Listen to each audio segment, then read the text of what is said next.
الحمد لله رب العالمين والصلاة والسلام على أشرف الأنبياء والمرسلين أما بعد فأعوذ بالله من الشيطان الرجيم من همزه ونفخه ونفثه بسم الله الرحمن الرحيم رب اشرح لي صدري ويسر لي أمري واحلل عقدة من لساني يفقه قولي اللهم انفعنا بما علمتنا وعلمنا ما ينفعنا وزدنا علما فبشر عباد الذين يستمعون القول فيتبعون أحسنه أولئك الذين هداهم الله وأولئك هم أولو الألباب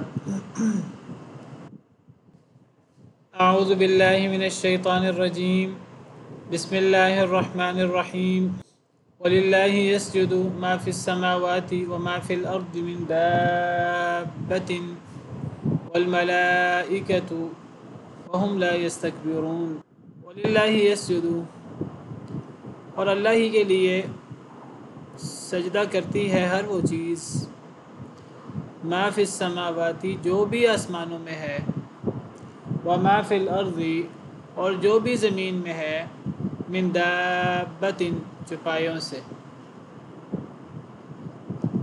والملائکۃ اور فرشتے بھی وہم لا یستکبرون اور وہ تکبر بھی نہیں کرتے۔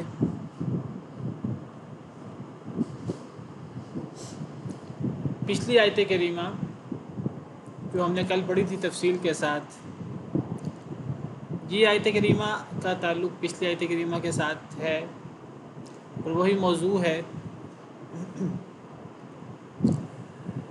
ہم اللہ رب العالمین کی عظیم قدرتیں پڑھ رہے ہیں۔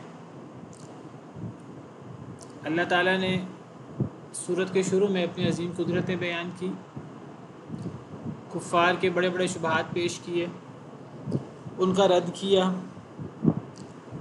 پھر اللہ رب العالمین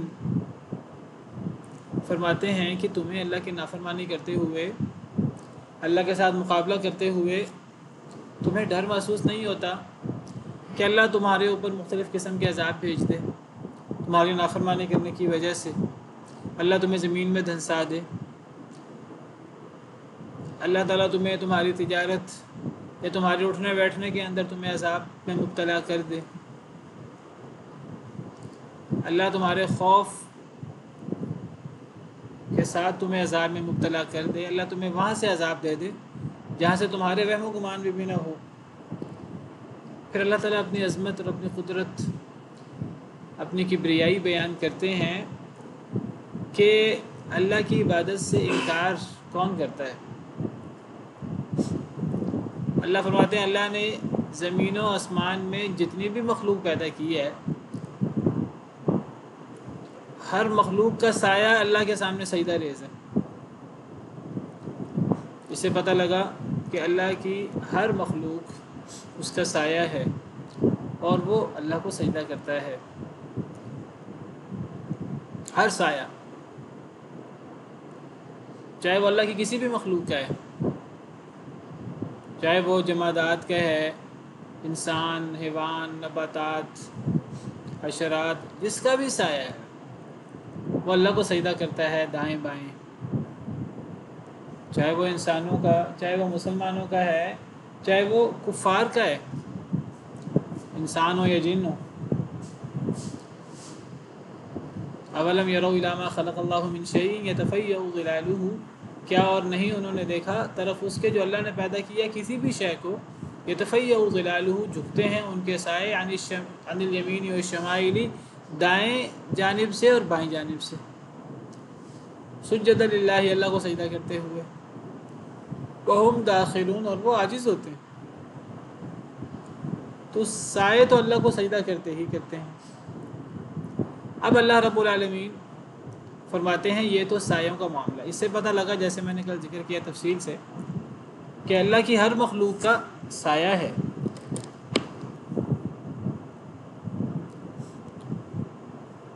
چاہے وہ نبی ہوں، چاہے وہ ولی ہوں، چاہے وہ فرشتے ہوں۔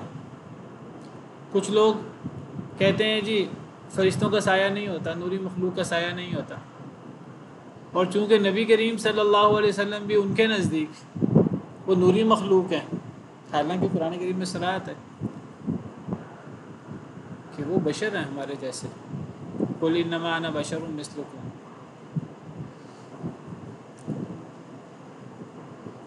تو وہ کہتے ہیں چونکہ نبی کریم صلی اللہ علیہ وسلم فرشتے ہیں یا نوری مخلوق ہیں، نور سے پیدا ہوئے ہیں، لہٰذا آپ کا سایہ نہیں ہے۔ کیونکہ نوری مخلوق کا سایہ نہیں ہوتا، پہلی بات ہے کہ نبی کریم صلی اللہ علیہ وسلم نوری مخلوق ہیں نہیں، آپ مٹی سے پیدا ہوئے ہیں، آپ بنی آدم میں سے ہیں، آدم علیہ السلام مٹی سے پیدا ہوئے تھے، آپ بشر ہیں، بشر ہونے کے اعتبار سے ہمارے جیسے قرآن کی صراحت ہے۔ اور ویسے نوری مخلوق کا بھی سایہ ہوتا ہے، ہر مخلوق کا سایہ ہے۔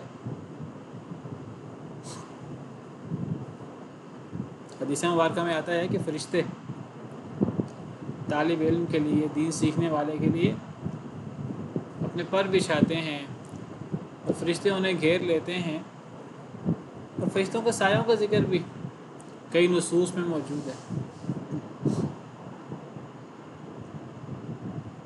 فرشتے اپنے پر بھی، فرشتوں کے سایوں کا ذکر بھی کئی احادیث میں ہے۔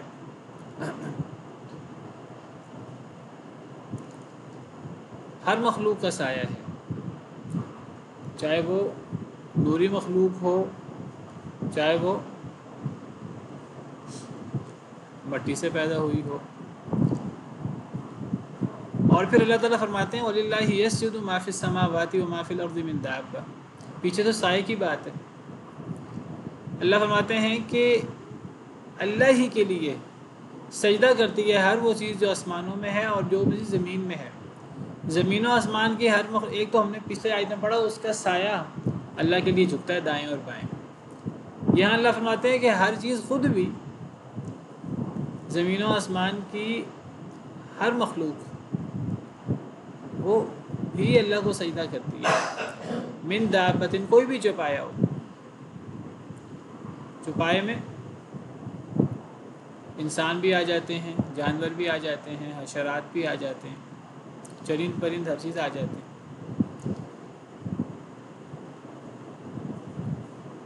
تو زمین و آسمان میں جو بھی اللہ کی مخلوق ہے وہ خود بھی اللہ کو سجدہ کرتی ہے، کوئی بھی چھپایا ہو۔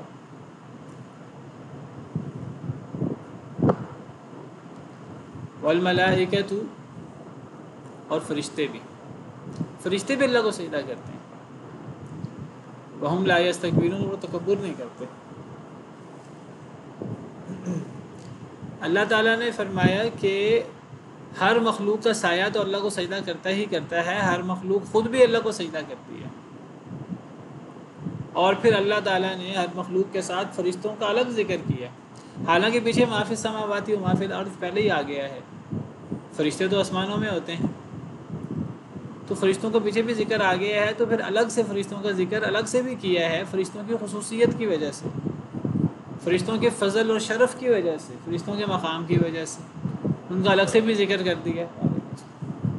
اور اللہ فرماتے ہیں کہ وہم لا یستکبرون، فرشتے بہت اللہ کی معزز، بہت شرف والی مخلوق ہیں، بہت عظیم اللہ کی مخلوق ہے، اور اللہ کی عظمت کی بہت بڑی دلیل ہے سیدنا جبریل امین علیہ السلام، 600 پر ان کے، اور دیگر بڑے بڑے فرشتے، اتنے بڑے بڑے فرشتے ہیں کہ جن فرشتوں نے اللہ کے عرش کو تھاما ہوا ہے، یہ قیامت کے دن اللہ کے عرش کو تھامے ہوئے ہوں گے 8 فرشتے۔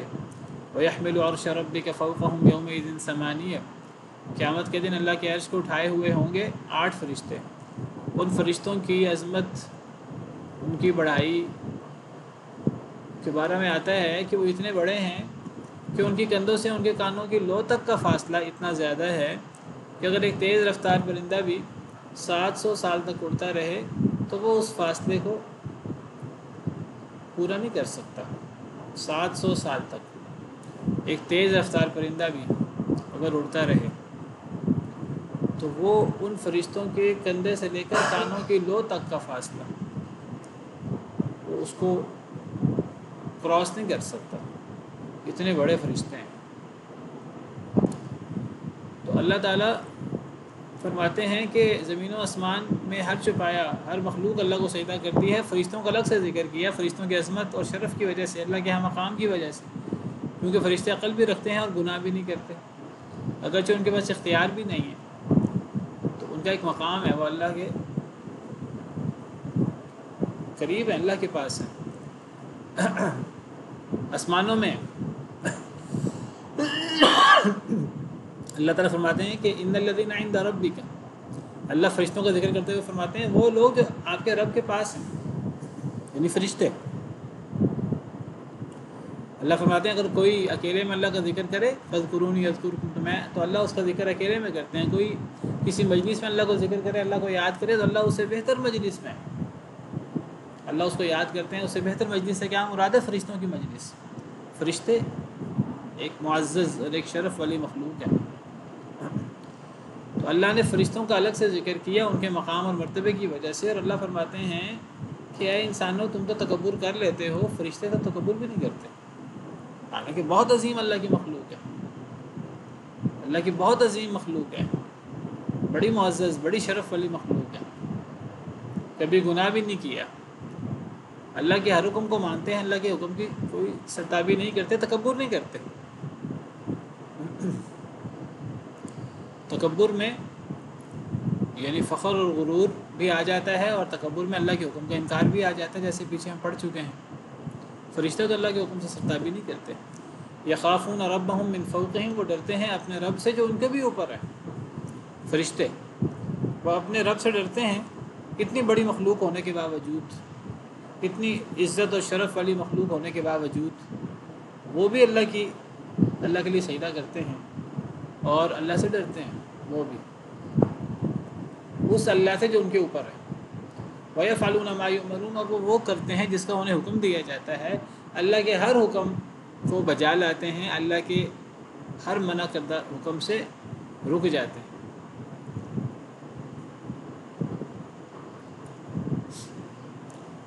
تو ہر مخلوق زمین و آسمان کی اللہ کو سجدہ کرتی ہے بشمول فرشتوں کے جو اتنے عظیم ہیں۔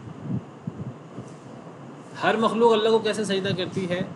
فرشتے، جمادات، حیوانات، نباتات وغیرہ تو کرتے ہیں اللہ کو سجدہ، ان کے پاس اختیار نہیں ہے، وہ تو وہ کرن اللہ کو سجدہ کرتے ہیں، لیکن انسان اور جن یہ سارے تو اللہ کو سجدہ نہیں کرتے، بلکہ ان میں سے کم ہیں جو کرتے ہیں، اکثر نہیں کرتے۔ لیکن اللہ یہاں فرما رہے ہیں کہ زمین و آسمان کے ہر مخلوق بشمول فرشتے اللہ کو سجدہ کرتے ہیں، تو اب یہاں کیا مراد لیا جائے؟ بہت سارے انسان نہیں کرتے، اللہ فرما رہے ہیں کہ سب کرتے ہیں، تو اس کی پھر کیا تطبیق دی جائے؟ میں نے کل ذکر بھی کیا تھا، وہ تو پچھلی آیت میں آ گیا نا، نہیں وہ تو الگ ذکر آ گیا نا سایوں کا، اب یہ تو الگ آیت ہے۔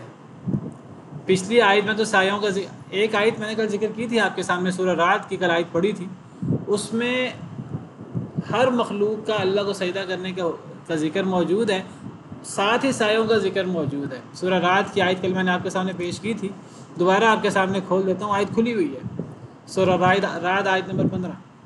وَلِلَّهِ يَسْجُدُ مَنْ فِي السَّمَاوَاتِ وَالْأَرْضِ طَوْعًا وَكَرْهًا وَظِلَالُهُم بِالْغُدُوِّ وَالْآصَالِ، اور اللہ ہی کے لیے سجدہ کرتی ہے ہر وہ چیز جو آسمانوں میں ہے اور جو زمین میں ہے، خوشی سے یا ناخوشی سے، اور ان کے سائے بھی صبح شام۔ اس آیت کریمہ میں اللہ نے زمین و آسمان کی ہر مخلوق کے بارے میں اللہ نے بالعموم فرما دیا ہے کہ زمین و آسمان کی ہر مخلوق خود بھی اللہ کو سجدہ کرتی ہے، چاہے خوشی سے کرے چاہے ناخوشی سے، اور ان کے سائے بھی۔ اب صبح شام، اور یہاں تو سورہ رعد میں تو اللہ نے دونوں چیزوں کا اکٹھا ذکر کر دیا ایک آیت میں، یہاں اللہ نے دونوں چیزوں کا الگ ذکر کیا۔ سورہ نحل میں سایوں کا ذکر پہلے کر دیا، زمین و آسمان میں جتنی بھی مخلوقات ہیں اللہ کی، ان مخلوقات کے سائے پچھلی آیت میں، آیت نمبر 48 میں اللہ نے فرمایا کہ زمین و آسمان میں جتنے بھی مخلوقات ہیں، ہر مخلوق کا سایہ دائیں بائیں جھک کر اللہ کو سجدہ کرتا ہے، اور وہ اللہ کے سامنے عاجز ہے۔ اور پھر اگلی آیت میں اللہ فرماتے ہیں زمین و آسمان کی ہر مخلوق، ہر چوپایا بشمول فرشتے، وہ سب اللہ کو سجدہ کرتے ہیں۔ تو سایوں کا ذکر تو پیچھے آیا، اور میں نے کل اس کی وضاحت بھی کی تھی، کل بھی وضاحت کی تھی، اشارہ کیا تھا۔ ایک تو سائے کرتے ہیں، وہ تو الگ ہو گیا، سایوں کے علاوہ بھی ہر مخلوق اللہ کو سجدہ کرتی ہے۔ کیسے؟ انسان آپ نے اس کے حوالے سے بتایا تھا کہ اللہ تعالیٰ کے تشریعی احکامات کے وہ تابع ہوں یا نہ ہوں، لیکن تکوینی احکامات کے وہ ضرور تابع ہوتے ہیں۔ جی بالکل شاباش، میں نے ذکر کیا تھا کہ دیکھیں اللہ کے کچھ احکامات تشریعی ہیں جس کو ہم شریعت کہتے ہیں۔ اللہ نے ہمیں جنہیں ہمیں اختیار دیا انسانوں اور جنوں کو، اللہ نے ہمیں ان اپنے احکامات کا پابند نہیں کیا۔ پابند اس معنی میں کہ اللہ نے ہم پہ زبردستی نہیں کی کہ ہم زبردستی اللہ کے احکامات کو مانیں۔ اللہ نے ہمیں اختیار دے دیا ہے سیدھا راستہ دکھا کر، چاہیں تو مان لیں دنیا آخرت بہتر ہو جائے گی، چاہیں تو انکار کر دیں نہ مانیں دنیا آخرت تباہ ہو جائے گی، لیکن وقتی طور پر انسان کے پاس اختیار ہے۔ کن احکامات میں؟ جو تشریعی احکامات ہیں، شریعت اللہ کی، جس کو ہم ارادہ کیا کہتے ہیں؟ ہاں، ایک ارادہ کونی ہے، ایک ارادہ شرعی ہے، اس کو ہم ارادہ شرعیہ کہتے ہیں۔ اللہ کو ارادہ شرعیہ میں اللہ کے جو احکامات ہیں وہ تشریعی احکامات ہیں۔ وہ تشریعی احکامات میں اللہ نے ان کو پابند نہیں کیا، اگرچہ ایک لحاظ سے ہم تشریعی احکامات میں بھی پابند ہیں، اس معنی میں ہم پابند ہیں اگر نہیں مانیں گے تو تباہ و برباد ہو جائیں گے۔ وقتی تھوڑا سا اختیار ہے ہمارے پاس، تو جبر نہیں ہے دنیا میں، لیکن کرنا ہے۔ بہرحال تشریعی احکامات میں تو اللہ نے گنجائش دے دی وقتی طور پر، لیکن ایک اللہ کے تکوینی احکامات بھی ہیں جس کو اللہ کا ارادہ کونیہ کہتے ہیں۔ تکوینی احکامات میں کیا آتا ہے؟ یعنی اللہ نے زندہ کرنا اور مارنا ہے، تو اس سے کون مستثنا ہے؟ اس سے تو کوئی بڑے سے بڑا ظالم بھی مستثنا نہیں ہے، کوئی بڑے سے بڑا فرعون نمرود بھی مستثنا نہیں ہے، کوئی قارون کوئی دجال بھی مستثنا نہیں ہے، اس سے تو شیطان بھی مستثنا نہیں ہے۔ زندگی موت سے، اسی طرح صحت اور بیماری سے، اللہ کی طرف سے جو آزمائشیں آتی ہیں ان سے۔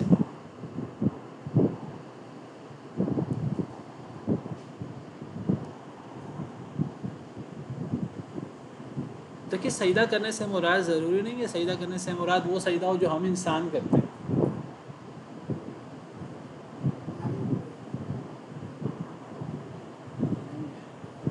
سجدہ کرنے سے مراد انسانوں کی طرح سجدہ کرنا نہیں ہے، اگر انسانوں کی طرح سجدہ کرنا مراد ہو تو وہ تو انسان ہی سجدہ کرتے ہیں انسانوں کی طرح، باقی مخلوقات تو انسانوں کی طرح سجدہ بھی نہیں کرتی۔ اللہ تو فرما رہے ہیں کہ زمین و آسمان کی ہر مخلوق اللہ کو سجدہ کرتی ہے، یہاں سجدہ کرنے سے کیا مراد ہے؟ جی یعنی اللہ کے سامنے جھک جانا اور اللہ کی حکم کی سرتابی نہ کر سکنا، اللہ کے سامنے انکار نہ کر سکنا، اللہ کی بات ماننے پر مجبور ہیں ایک لحاظ سے ہم۔ اللہ کے سامنے جھکنا مراد ہے، سجدہ سے مراد اپنے اپنے انداز کا سجدہ ہے۔ ہم مانتے ہیں کہ آسمان بھی اللہ کو سجدہ کرتا ہے، کیسے؟ ہماری طرح تو نہیں کرتا۔ ہمیں تسلیم ہے جیسے اللہ کا حکم ہے، جیسے اللہ کا فرمان ہے کہ زمین بھی اللہ کو سجدہ کرتی ہے، کیسے؟ ہماری طرح۔ سورج بھی اللہ کو سجدہ کرتا ہے، حدیث مبارکہ میں آتا ہے نبی صلی اللہ علیہ وسلم نے فرمایا کہ جب یہ سورج غروب ہوتا ہے تو کہاں جاتا ہے؟ صحابہ کرام نے عرض کیا کہ آپ کو پتہ ہے؟ تو نبی صلی اللہ علیہ وسلم نے فرمایا اللہ رسول کو پتہ ہے، تو نبی صلی اللہ علیہ وسلم نے فرمایا کہ اللہ کے عرش کے نیچے جا کر اللہ کو سجدہ کرتا ہے۔ اب وہ سجدہ سے مراد ہماری طرح کا سجدہ ہے، کیسا سجدہ ہے اللہ کو پتہ ہے۔ ہمارے ہاں سورج غروب ہوتا ہے، کسی دوسری جگہ پر وہ سورج وہ روشن ہوتا ہے، توانائی اور گرمی بکھیر رہا ہوتا ہے۔ تو سجدہ کرنے سے کیا مراد ہے؟ اللہ کو پتہ ہے، ہمارا ایمان ہے سجدہ کرتا ہے، اس کا سجدہ اپنے انداز کا۔ اسی طرح پہاڑ دیگر مخلوقات کیسے اللہ کو سجدہ کرتے ہیں، جانور کیسے سجدہ کرتے ہیں، جانور تو ہماری طرح سجدہ نہیں کرتے، نباتات کیسے سجدہ کرتے ہیں، شجر حجر کیسے سجدہ کرتے ہیں، اپنے انداز کا۔ نہ صرف سجدہ کرتی ہے ہر مخلوق اللہ کی تسبیح بھی کرتی ہے، ہر مخلوق اللہ کے لیے نماز بھی پڑھتی ہے۔ الم تر ان اللہ یسبح له من فی السماوات والارض والطیر صافات، اے نبی صلی اللہ علیہ وسلم کیا آپ نے نہیں دیکھا کہ اللہ کے لیے تسبیح کرتی ہے ہر وہ چیز جو آسمانوں میں ہے اور زمین میں ہے، والطیر صافات، اور پرندے بھی پر پھیلائے ہوئے. زمین و آسمان کی ہر مخلوق اللہ کی تسبیح کر رہی ہے، پرندے بھی. کل قد علم صلاتہ و تسبیح، سورہ نور کی آیت ہے. ہر ایک نے جان لیا اپنی نماز کو بھی اور اپنی تسبیح کو بھی. کیا پتہ لگا کہ ہر مخلوق نہ صرف یہ کہ تسبیح کرتی ہے اللہ کی، بلکہ ہر مخلوق اللہ کے لیے نماز بھی پڑھتی ہے. کل قد علم صلاتہ و تسبیح، ہر مخلوق نے اپنی نماز کو بھی پہچان لیا ہے اور اپنی تسبیح کو بھی. ہر ایک کی اپنے انداز کی نماز ہے، اپنے انداز کی تسبیح ہے، اپنے انداز کا سجدہ ہے. الم تر ان اللہ یسجد له من فی السماوات ومن فی الارض والشمس والقمر والنجوم والجبال والشجر والدواب وکثیر من الناس. سورہ حج میں اللہ فرماتے ہیں کہ اے نبی صلی اللہ علیہ وسلم، کیا آپ نے نہیں دیکھا کہ اللہ کے لیے سجدہ کرتی ہے، سورہ حج آیت نمبر 18، اللہ کے لیے سجدہ کرتی ہے ہر وہ چیز جو آسمانوں میں ہے اور زمین میں ہے، اور سورج بھی اور چاند بھی اور ستارے بھی اور پہاڑ بھی اور شجر بھی، والدواب، اور جانور بھی، وکثیر من الناس، اور بہت سارے لوگ بھی، وکثیر حق علیہ العذاب، اور بہت سارے لوگوں پر عذاب حق ہو چکا ہے. تو ایک ہے اللہ کی مخلوق کے سایوں کا سجدہ کرنا، وہ تو سب کرتے ہیں صبح شام دائیں بائیں. اور ایک ہے اللہ کی مخلوق خود بھی اللہ کو سجدہ کرتی ہے. تو یا تو ہم اسے مراد لیں کہ اللہ کی ہر مخلوق انسانوں میں زیادہ نہیں کرتے، لیکن بہت سے انسان بھی کرتے ہیں، اور دیگر مخلوقات کو اکٹھا کرنے وہ تو بہت زیادہ ہو جاتی ہیں. یا تو ہم کے کثرت مراد ہے، کثرت کا حکم، کثرت جو ہے اس کے لیے للاکثر حکم الکل، اکثریت کے لیے کل کا حکم ہے. یا ہم کہیں کہ سجدے سے مراد اللہ کے احکامات کے سامنے جھک جانا اور اللہ کے احکامات سے سرتابی نہ کر سکنا.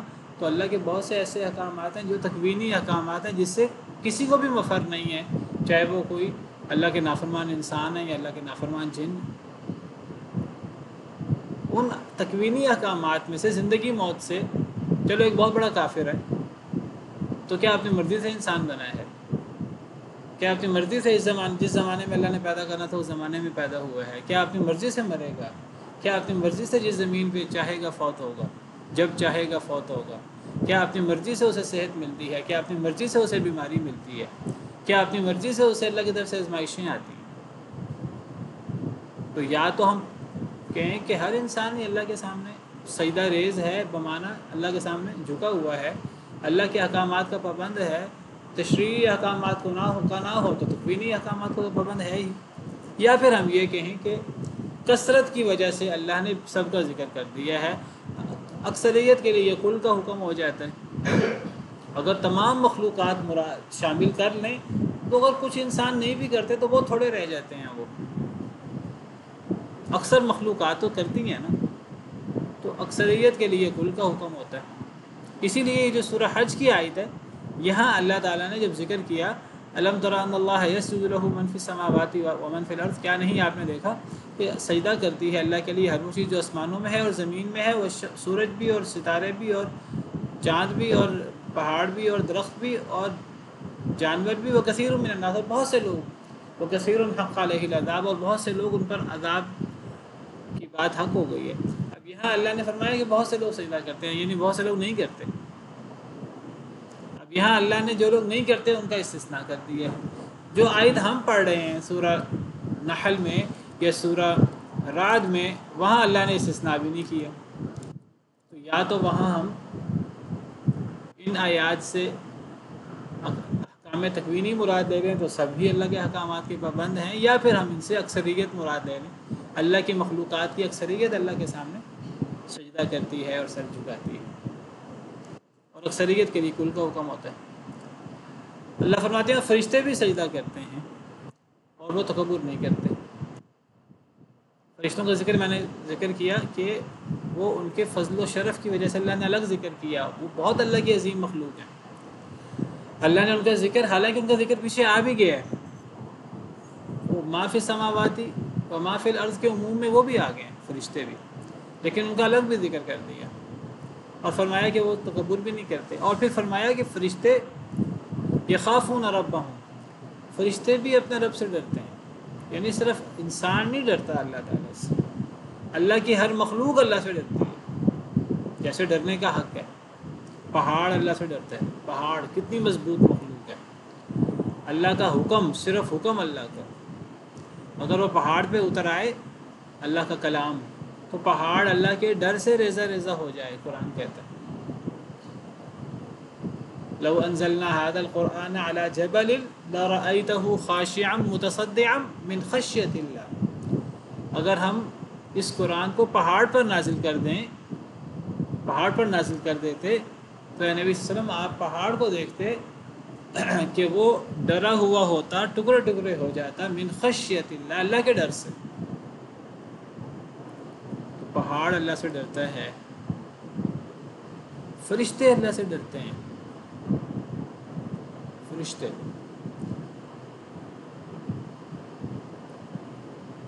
اللہ کا حکم نازل ہوتا ہے آسمانوں میں فرشتوں پر، تو اللہ کے حکم کی اتنی ہیبت ہوتی ہے، صحیح حدیث مبارکہ ہے کہ اللہ کا حکم نازل ہوتا ہے تو سب فرشتے بے ہوش ہو جاتے ہیں،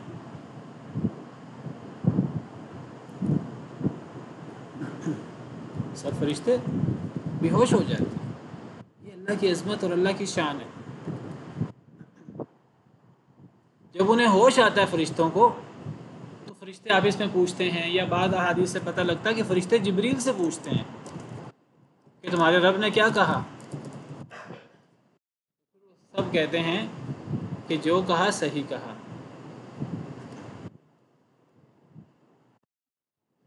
تو فرشتے بھی اللہ سے ڈرتے ہیں۔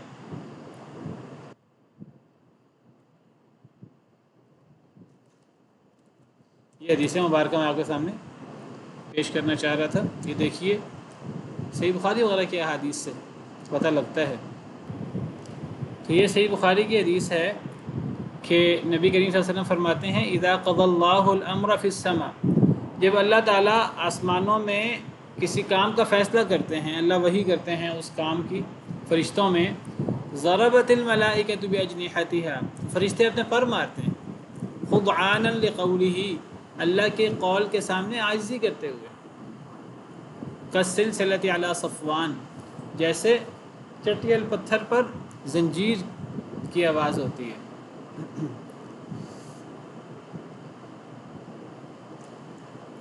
بعض احادیث سے تو پتہ لگتا ہے کہ جب اللہ کا حکم فرشتوں میں اترتا ہے تو فرشتے بے ہوش ہو جاتے ہیں، سب کے سب فرشتے بے ہوش ہو جاتے ہیں۔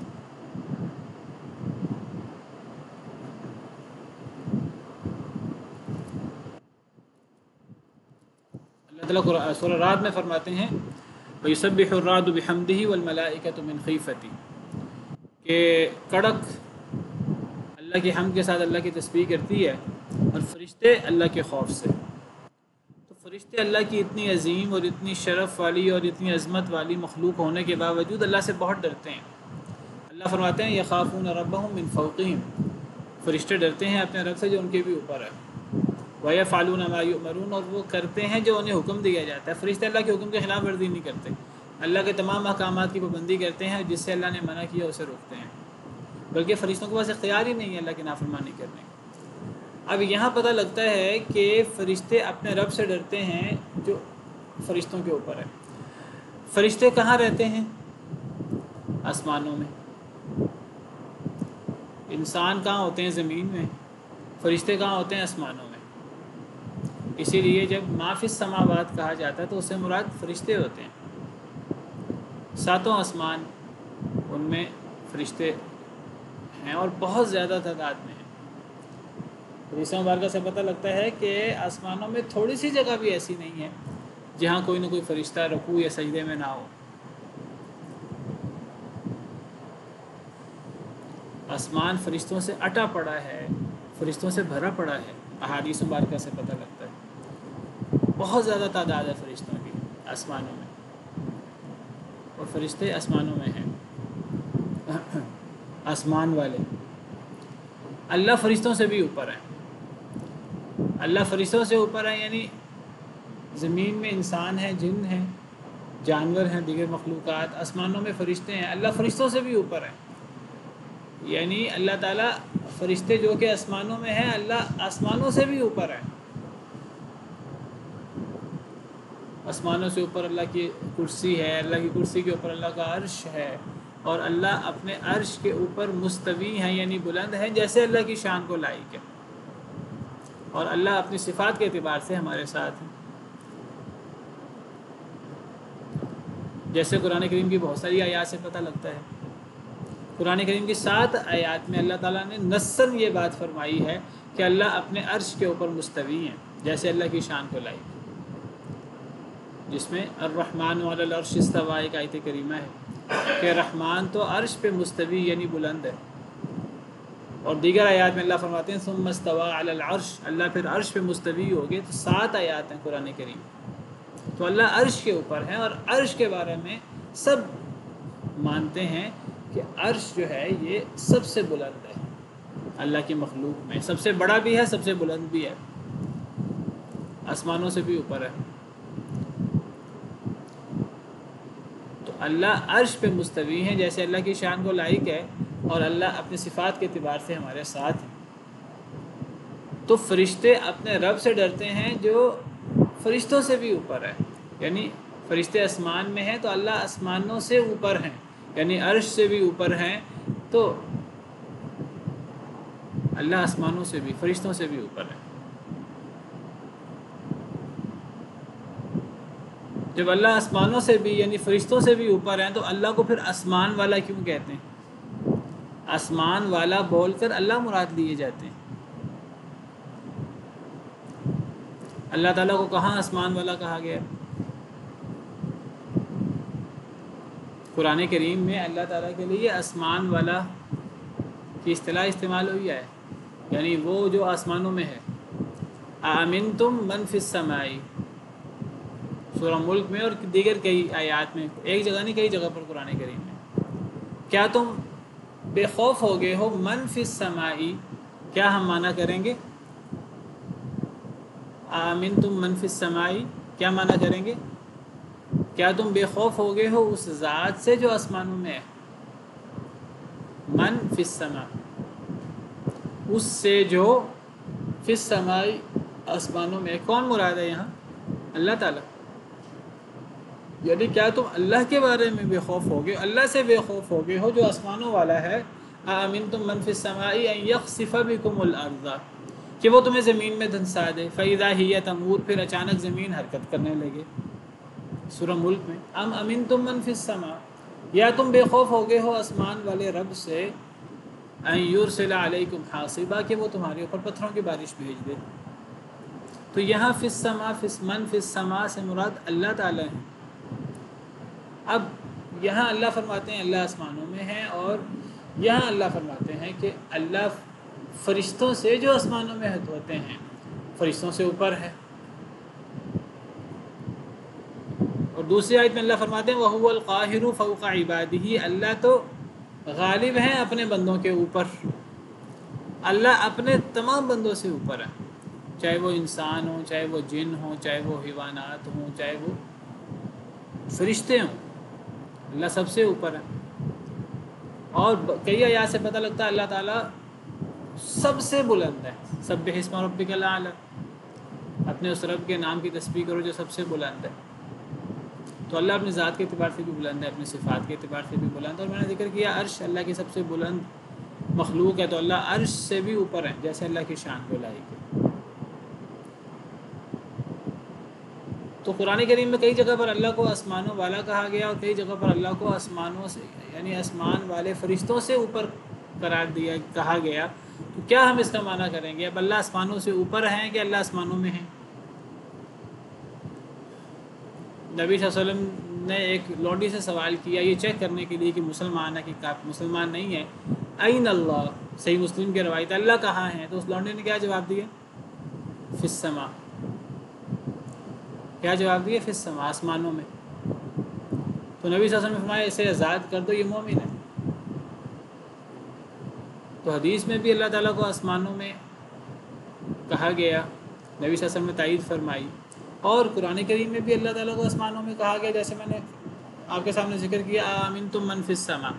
اب اللہ کو آسمانوں میں مانا جائے کہ اللہ تعالیٰ کو آسمانوں میں موجود فرشتوں سے اوپر مانا جائے، جیسے یہ آیت کریمہ اور دیگر بہت ساری آیات، تو کیا مانا کریں گے ہم؟ اللہ آسمانوں میں ہے کہ آسمانوں سے اوپر ہیں؟ اوپر ہیں، جیسے اس آیت اور دیگر آیات میں ہے۔ تو آمنتم من فی السماء، یہ حدیث میں این اللہ، اللہ کہاں ہے؟ تو لونڈی نے کہا فی السماء، وہاں کیا مراد لیں گے؟ آسمانوں میں سے کیا مراد لیں گے جی؟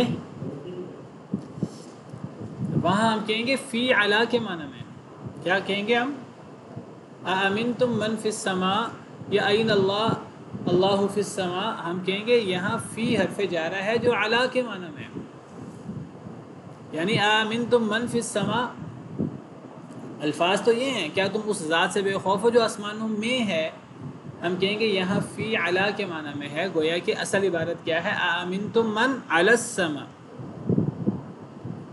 کیا تم اس ذات سے بے خوف ہو گئے ہو جو آسمانوں پر ہے، آسمانوں سے بھی اوپر ہے۔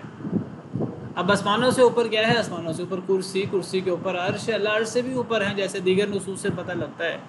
قرآن کریم میں ہی 7 آیات ہیں، تو اس سے تطبیق ہو جاتی ہے تمام نصوص میں۔ تو فی علی کے معنی میں، اور یہ قرآن کریم میں اللہ تعالیٰ نے کئی جگہوں پر اور عربی زبان میں کئی جگہوں پر فی کو علی کے معنی میں استعمال کیا گیا ہے۔ وَلَأُصَلِّبَنَّكُمْ فِي جُذُوعِ النَّخْلِ، میں تمہیں سولی دے دوں گا کھجور کے تنوں میں، تو یہاں فی علی کے معنی میں ہے، اور یہ عربی زبان میں عام ہے۔ تو یخافون ربهم من فوقہم، وہ ڈرتے ہیں فرشتے اپنے رب سے جو ان کے بھی اوپر ہے، تو اللہ فرشتوں سے بھی اوپر ہے۔ تو میں ذکر کر رہا تھا کہ یخافون ربهم من فوقہم، فرشتے ڈرتے ہیں اپنے رب سے جو ان کے بھی اوپر ہے۔ تو اس سے پتہ لگا کہ اللہ تعالیٰ فرشتوں سے بھی اوپر ہے، یعنی اللہ تعالیٰ آسمانوں سے بھی اوپر ہے۔ اللہ تعالیٰ مطلق علو میں ہے، سب سے بلند ہے، جس طرح الاعلی اللہ رب العالمین کو کہا گیا، اللہ نے اپنے بارے میں فرمایا اللہ سب سے بلند ہے، ذات کے اعتبار سے بھی، صفات کے اعتبار سے بھی، باقی اللہ اپنے صفات کے اعتبار سے، اللہ کی صفات کے اعتبار سے ہمارے ساتھ بھی ہیں۔ تو قرآن کریم کی جن آیات میں، جن احادیث میں اللہ کو آسمانوں میں کہا گیا، تو پتہ لگا وہاں آسمانوں میں سے مراد آسمانوں پر ہے، یعنی وہ زمین کے مقابلے میں اللہ آسمانوں میں یا آسمانوں پر، یعنی بلندی مراد ہے، ورنہ اللہ آسمانوں میں بھی نہیں ہے، آسمان بھی اللہ کی مخلوق ہے، اللہ اپنی مخلوق سے بلند ہے۔ اللہ تو عرش اللہ کی سب سے بلند مخلوق ہے، اللہ تو عرش سے بھی اوپر ہے، کیسے؟ جیسے اللہ کی شان کو لائق ہے، عرش بھی اللہ کو گھیرے ہوئے نہیں ہے، عرش بھی ہم نہیں یہ دعویٰ کرتے کہ اللہ عرش اللہ کو اٹھائے ہوئے ہے اور عرش اللہ کو گھیرے ہوئے ہے، کیونکہ ہمیں نہیں پتہ، ہمیں یہ پتہ اللہ عرش کے اوپر ہے، کیسے ہے؟ جیسے اللہ کی شان کو لائق۔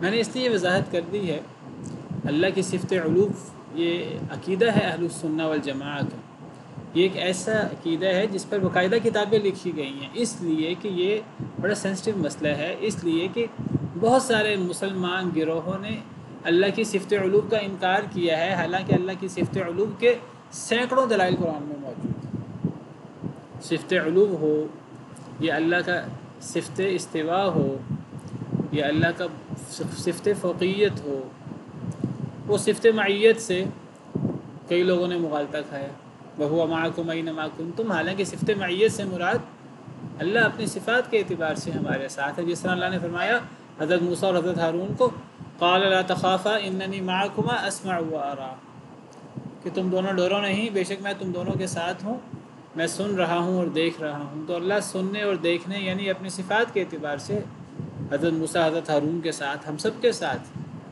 مومنوں کے ساتھ ہیں، مدد اور نصرت کے اعتبار سے کفار کے ساتھ ہیں، کفار کا حساب لینے کے لیے، کفار کا احاطہ کرنے کے لیے، ان کو پکڑ کرنے کے لیے اللہ کفار کے ساتھ بھی ہیں، مسلمانوں کے ساتھ بھی ہیں اپنی صفات کے اعتبار سے، ورنہ اللہ تعالیٰ سب سے بلند، آسمانوں سے بھی اوپر، اللہ عرش پہ مستوی ہیں۔ میں نے اس لیے یہ وضاحت کر دی کہ بعض دفعہ مغالطہ ہو جاتا ہے کئی نصوص کی وجہ سے، ایسا محسوس ہوتا ہے کہ جیسے فرشتے اللہ کے پاس ہیں، اللہ کے ساتھ ہیں، جیسے قرآن کریم کی آیت ہے ان الذین عند ربک، میں نے بھی آپ کے سامنے پیش کی، بے شک وہ لوگ جو آپ کے رب کے پاس ہیں، لا یستکبرون عن عبادتہ، وہ اللہ کی عبادت سے تکبر نہیں کرتے. تو ان الذین عند ربک، بے شک وہ لوگ جو اللہ کے پاس ہیں. تو اس سے یہ مغالطہ نہ ہو کہ اللہ بھی آسمانوں میں ہے، فرشتے بھی آسمانوں میں ہیں تو اللہ کے پاس ہیں. اگر اللہ عرش پہ ہیں اور فرشتے آسمانوں میں ہیں تو پھر فرشتوں کو اللہ کے پاس کیوں کہا جاتا ہے؟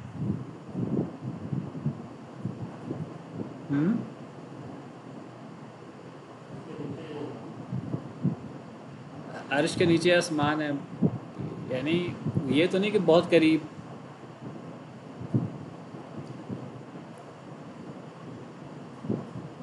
یعنی جس طرح زمین سے آسمان ہے، اس طرح ہر آسمان سے دوسرا آسمان اتنا اونچا ہے، جیسے ہمارے لیے زمین سے آسمان پہلا آسمان کتنا اونچا ہے. پھر آسمانوں سے اللہ کی کرسی جیسے آسمانوں کو گھیرے میں لیا ہوا ہے. وسع کرسیہ السماوات والارض، وہ آسمانوں سے اتنی اونچی ہے. پھر اللہ کا عرش وہ کرسی سے اتنا بڑا اور اتنا اونچا. تو کوئی اللہ کا عرش اللہ کے آسمانوں سے کوئی بہت قریب تو نہیں ہے، بہت دور ہے. زمین و آسمان میں جو فاصلہ ہے، میں تو سمجھتا ہوں یہ تو کوئی فاصلہ نہیں ہے. اللہ کا عرش جتنا بلند ہے، سب سے بلند اس کائنات میں، تو پھر فرشتوں کو اللہ کے قریب کیوں کہا جاتا ہے؟ یعنی ہم کہہ سکتے ہیں واللہ عالم، میں جواب بتا رہا ہوں کہ وہ ہمارے مقابلے میں، کیونکہ زمین تو بہرحال نیچے ہے آسمانوں سے، آسمان زمین سے تو اوپر ہیں. پھر آسمان ایک نہیں ہے، آسمان بھی تو 7 ہیں. سدرۃ المنتہا اور دیگر اللہ کی بڑی بڑی نشانیاں وہ آسمانوں میں ہیں، اور آسمان بھی ایک نہیں ہے. جیسے میں نے کہا آسمان بھی تو 7 ہیں، فرشتے سب آسمانوں پہ بستے ہیں. تو ہمارے مقابلے میں فرشتے اللہ کے زیادہ قریب ہیں، کیونکہ فرشتے ہمارے مقابلے میں بلند ہیں. تو یہ فرشتوں کے مقام اور مرتبے کی وجہ سے یہ کہا جاتا ہے کہ وہ اللہ کے پاس ہیں، ورنہ اس سے یہ نہ کوئی مغالطہ لے کہ وہ اللہ کے پاس رہتے ہیں، اللہ کے قریب رہتے ہیں. واللہ عالم.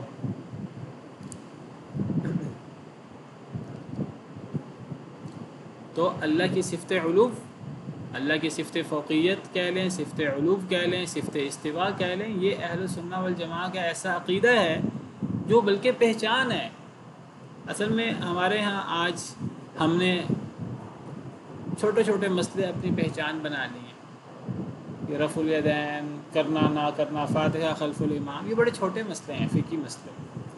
جو اصل مسئلے جن میں سے اختلاف شروع ہوا تھا صحابہ کرام کے بعد تابعین کے دور میں، اور فرقے پیدا ہونا شروع ہوئے تھے یونانی فلسفہ اور اس کی بنا پر، تو اصل جو اختلاف شروع ہوا تھا اللہ کی صفات کے بارے میں اختلاف شروع ہوا تھا. تو یعنی وہ مسئلے جن سے پتہ لگتا ہے کہ کون اہل سنہ والجماعہ میں سے ہے، کون اہل سنہ والجماعہ میں سے نہیں ہے، وہ اصل ان میں تقدیر کا مسئلہ، اللہ کی صفات کے مسئلے ہیں، جس میں صفت علو ایک بہت اہم مسئلہ ہے، صفت کلام بہت اہم مسئلہ ہے. بہت سارے ایسے فرقے ہیں جو اللہ کی صفات کے ہی منکر ہیں. کچھ تو ایسے فرقے ہیں جو اللہ کی صفات کے منکر ہیں، جہمیہ، وہ اللہ کی صفت کلام کے منکر ہیں، اللہ کی صفت علو کے منکر ہیں، اللہ کی صفات کے منکر ہیں. یعنی قرآن کریم اللہ فرماتے ہیں ان اللہ هو السمیع البصیر یا وهو السمیع البصیر، وہ کہتے ہیں نہ تو اللہ کو سمیع کہا جا سکتا ہے، نہ اللہ کو بصیر کہا جا سکتا ہے، نہ اللہ باقاعدہ سنتے ہیں یا دیکھتے ہیں. وہ اللہ کے یعنی السمیع البصیر کو اللہ کی صفات بھی نہیں مانتے، اللہ کے اسماء بھی نہیں مانتے، اور اللہ کے سننے اور دیکھنے کے بھی انکاری ہیں. یعنی وہ نہ صرف ان الفاظ کے انکاری ہیں اللہ کے لیے، بلکہ ان الفاظ سے جو ثابت ہوتا ہے اس کے بھی انکاری ہیں. کہتے ہیں نہ اللہ سنتے ہیں، نہ اللہ دیکھتے ہیں. اگر اللہ کو سنت دیکھنے والا مان لیا جائے تو اللہ تو ہماری طرح ہو جائیں گے. اور نہ اللہ سمیع ہے، نہ اللہ بصیر ہے. کون کہتے ہیں؟ جہمیہ. یہ ہیں اصل میں بڑے بڑے فرقے جو اہل سنہ والجماعہ سے نکلے ہوئے ہیں. معتزلہ وہ کہتے ہیں چونکہ قرآن میں اللہ کو سمیع بصیر کہا گیا، ہم بھی مجبور ہیں اللہ کو سمیع بصیر مانیں. ہم اللہ کو بس سمیع بصیر مانتے ہیں، لیکن اللہ سنتے نہیں ہیں، دیکھتے نہیں ہیں. ہم بس الفاظ کی حد تک اللہ کو سمیع بصیر مانتے ہیں. جب رد کیا اہل سنہ والجماعہ نے جہمیہ کا، اتنا رد کیا کہ اب جہمیت کے بارے میں تو بڑی شدت پیدا ہو گئی مسلمانوں میں. تو ایک نیا گروہ پیدا ہوا، انہوں نے کہا کہ ہم اللہ کے سمیع اور بصیر ہونے کا انکار تو نہیں کرتے، لیکن ہم اللہ کو سننے والا دیکھنے والا نہیں مان سکتے. وہ مانیں گے تو مخلوق سے مشابہت پیدا ہو جائے گی، مخلوق سے تشبیہ ہو جائے گی، تمثیل ہو جائے گی، اور لیس کمثلہ شیء. وہ کہتے ہیں، جہمیہ کہتے ہیں نہ اللہ سمیع بصیر ہے، نہ اللہ سنتا دیکھتا ہے، نعوذ باللہ. وہ معتزلہ کہتے ہیں کہ اللہ سنتا دیکھتا تو نہیں ہے، لیکن اللہ کو ہم سمیع بصیر مان لیتے ہیں، کیونکہ قرآن میں اللہ سمیع اور بصیر ہے، لیکن اس سے مراد وہ سننا دیکھنا نہیں ہے. ہم وہ سمیع بصیر تو مانتے ہیں، الفاظ کی حد تک معنی نہیں مانتے. یہ معتزلہ یہ بھی اللہ کی صفت استوا کے منکر ہیں، صفت کلام کے بارے میں منکر ہیں، یہ بھی صفت علو، صفت استوا کے منکر. پھر مزید گروہ بھی ہیں اشعری ماتریدی، وہ اللہ کی 7 صفات کو مانتے ہیں، باقی تمام صفات کا انکار کرتے ہیں. وہ کہتے ہیں 7 صفات تو عقل سے ثابت ہوتی ہیں، باقی صفات کو اگر مانیں گے تو اللہ کی مخلوق سے مشابہت لازم آئے گی. اور جو اہل سنہ والجماعہ ہیں وہ کیا کہتے ہیں؟ وہ کہتے ہیں ہم اللہ کی تمام صفات کو مانتے ہیں، جو صفات قرآن میں آئیں یا حدیث میں آئیں، لیکن ہم اللہ کی تمام صفات مانتے ہیں، لیکن ہم یہ نہیں مانتے اللہ کی کوئی صفت اللہ کی مخلوق کے مشابہ. ہم کہتے ہیں اللہ کی وہ تمام صفات جو اللہ نے اپنے لیے قرآن میں ثابت کی ہیں، یا اللہ کے نبی صلی اللہ علیہ وسلم نے اللہ کے لیے حدیث میں سنت میں ثابت کی ہیں، ہم اللہ کے لیے وہ تمام صفات مانتے ہیں، لیکن اللہ اپنی کسی صفت میں اپنے کسی مخلوق کے مشابہ نہیں ہے. اللہ اپنی صفات، اللہ کی صفات اللہ کے ساتھ خاص ہیں، چاہے ناموں میں اشتراک بھی ہو جائے. ہم اللہ کو مستوی علی العرش بھی مانتے ہیں جیسے اللہ کی شان کو لائق. ہم اللہ کو علو پہ بھی مانتے ہیں جیسے اللہ کی شان کو لائق. ہم اللہ کی صفت کلام بھی مانتے ہیں، اللہ کی وہ کلام جس کی باقاعدہ، جس میں آواز بھی ہے اور جس میں ندا بھی ہے، جس کا حرف اور صوت بھی ہوتا ہے. کچھ لوگ کہتے ہیں ہم اللہ کے کلام کو مانتے ہیں، لیکن وہ اللہ کے کلام کی آواز نہیں ہوتی، کلام نفسی ہے. اور عجیب و غریب بحثیں، فلسفیانہ بحثیں موجود ہیں. تو میں اس لیے جب بھی یہ صفات کا مسئلہ آتا ہے، میں اس صفات کے مسئلے پر زور دیتا ہوں. یہ ہمارے مسئلے بہت چھوٹے مسئلے ہیں، یہ اصل مسئلے ہیں بڑے، یہ عقیدے کے مسئلے ہیں، اور یہ ایسے مسئلے ہیں کہ ان کا انکار انسان کو کفر تک لے جاتا ہے، کیونکہ یہ اللہ کی آیات کا صریح انکار ہو جاتا ہے. اللہ کی صفت استواء علی العرش کا کوئی بندہ، امام ابو حنیفہ رحمہ اللہ فرماتے ہیں جو اللہ کو عرش پر مستوی نہ مانے وہ کافر ہے. بلکہ وہ کہتے ہیں جو یہ کہے کہ مجھے نہیں پتہ اللہ عرش پہ ہیں کہ نہیں، میں یہ بھی نہیں کہتا اللہ عرش پہ ہے، میں یہ بھی نہیں کہتا اللہ عرش پہ نہیں ہے، کہتے ہیں وہ بھی کافر ہو جاتا ہے. کیوں؟ کیونکہ اللہ نے فرمایا اللہ عرش پہ مستوی ہے. امام ابو حنیفہ رحمہ اللہ.